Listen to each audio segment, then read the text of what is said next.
Can you take Ozempic if you don't have a thyroid? There are vital things that you want to know if you're considering Ozempic but don't have a thyroid. And don't worry, not all is lost. I'm going to show you a blueprint on how to do it the right way and how to actually frame your nutrition and your peptides in a way that allows you to utilize these things. I'm also going to list some beneficial peptides that you're going to want to know by the end of this video. If you're considering taking Ozempic but you don't have a thyroid, I'm going to give you a complete blueprint on how to move forward.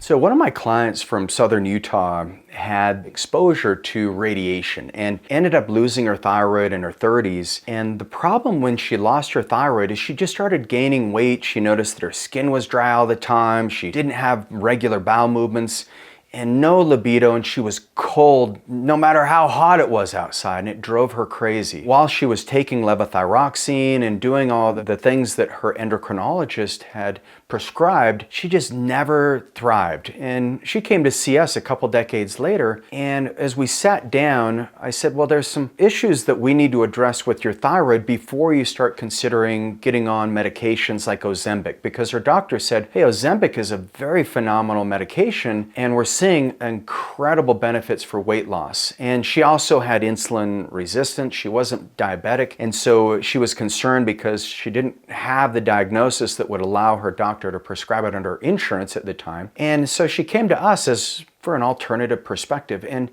as we sat down with her, I looked at her labs and I said, well, the very first thing that we want to do is we want to make sure that your metabolic system is supported as well as possible. Because if you think about what your thyroid is and what it does is your thyroid creates the metabolic action in the cell. So your thyroid has what's called the thyroid hormone thyroxine, which is T4, and T4 gets broken down in the gut and in the liver to become T3, which is the hormone that activates metabolism. And so for many of you who are like, oh, I'm just gonna get on Ozempic or Mounjaro, do something to lose weight, there's actually better ways of doing it so that the weight loss is permanent. Because I grew up on a cattle ranch and my dad used to say anything worth doing is worth doing well. And so if you're going to lose weight, why not do it right the first time and do it in a way that's not going to be damaging? Because I think we've now seen that people being put on Ozempic and not having the proper lifestyle and not having the proper hormone support, they're finding that they have just as many issues when they get off that medication as they did when they got on it. And in some cases, many more. The other big concern that you've got if you're considering Ozempic and you don't have a thyroid is one of the studies they did in rats, they found that Ozempic could actually cause thyroid cancer. And so while this result was a very high dose of using this GLP-1 in these rats, it's something that you do want to consider. And so make sure that you're working with your medical provider and do this under medical supervision. This is not something that's like a Home Depot project where you just want to kind of stack it yourself. You really want to be strategic and you need to work with a doctor who will dive in deeply into everything that's going on. So with that said, in using this, I know you want to lose weight, and that's why you're watching this video.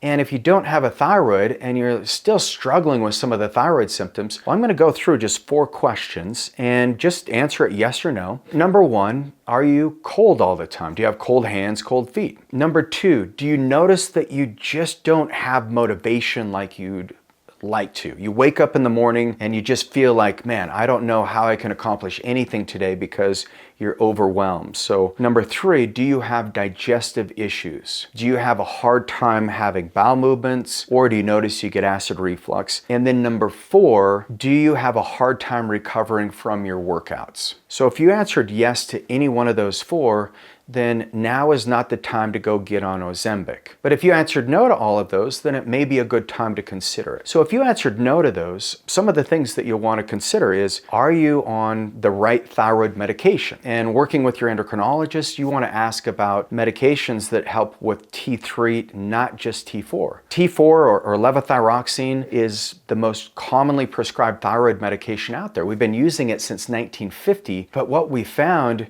I have a thyroid expert on my team, and she is so good at knowing exactly what medications people need with their thyroid who don't have a thyroid. She's very good at understanding your physiology. So you want to make sure you're working with someone like her. I also have an expert on my team who who works on the gut pathways, because your thyroid is influenced by the health of your liver and the health of your gut. So we call it get the scoop on your poop. This is where we'll have you do a stool test. I know you're like, wait, you're already talking about poop and we just met, but anyway, we're going there. So you got to send in your stool sample, because if you have candida, if you have parasites, even if you have viral loads, because we found every single person we test who has had their thyroid removed, they're going to test positive for Epstein-Barr virus. And so we want to make sure the viral load in your body is sustained and it's calmed down. And then the final thing is we find that people who have their thyroid removed, they're more susceptible to mycotoxin exposure. So the molds in the house, molds in our clothes, chemicals. So we want to eliminate all those things and look for the cause of the cause and make sure that your thyroid has the environment where it can really thrive. Otherwise, if you get on Ozempic, it might make things worse. And then when we started meeting with the client that I mentioned, we actually said, well, why don't we do some things to support your overall health first? Before you consider just losing weight, let's get your body healthy so that weight is gone for good. And that's where we put her on Tesemorelin. And for those of you who don't know what Tesemorelin is, it's a growth hormone releasing peptide. It was FDA approved in 2012. And what they approved it for was a condition called lipodystrophy, where patients who were on certain medications, these immune medications for HIV, they started to develop this massive gut, and this visceral fat started to accumulate. And so Tesemorelin helped shrink down the fat. But this is a naturally occurring peptide in your body. It's one of the growth hormone peptides that activates your body's ability to burn muscle and lose fat. And anytime you're considering getting on Ozempic or any kind of GLP or a glucagon-like peptide, make sure that you're on a growth hormone releasing peptide, because you're going to build muscle that way. You're going to recover better. The other peptide that we got her on was called MOTS-c or MOTS-c. And this peptide's phenomenal because it's expressed in the skeletal cells of the muscle, or in these satellite cells. And what happens is MOTS-c is expressed when you're in saunas, when you get really hot, or when you exercise. So it's an exercise mimetic, and my prediction is that MOTS-c will be a very big blockbuster drug in probably 3 or 4 years. But this is naturally occurring in your body because it activates the energy cycle. We also had her on a peptide called 5-amino-1-MQ. And what this did is it helped her burn fat more efficiently, and she felt lighter on her feet. So she started saying early on in her program, she said, I feel so good. I got a spring in my step again. I have motivation. And she'd already lost weight. And then instead of Ozempic, we said, well, there's alternatives like tirzepatide or retatrutide. And so when she went on tirzepatide, she was able to shave off 20 pounds and keep it off. This was over 2 years ago, and she's never been more fit in her life. She's now climbing mountains that she didn't realize she could climb, and she's in her 50s, and she feels like she's got a future that's much bigger than her past. She's got her life back. She's got a future that's much bigger than her past because she's now optimized her brain health. She's optimized her muscle mass and her metabolism. She's also optimized her cardiovascular system, and that's all because she looked for alternatives from the regular conventional mode of levothyroxine and Ozempic. That pathway would never have worked for her. And so for those of you who are looking for an alternative to Ozempic, something that may help you even more, check out my video in the link below.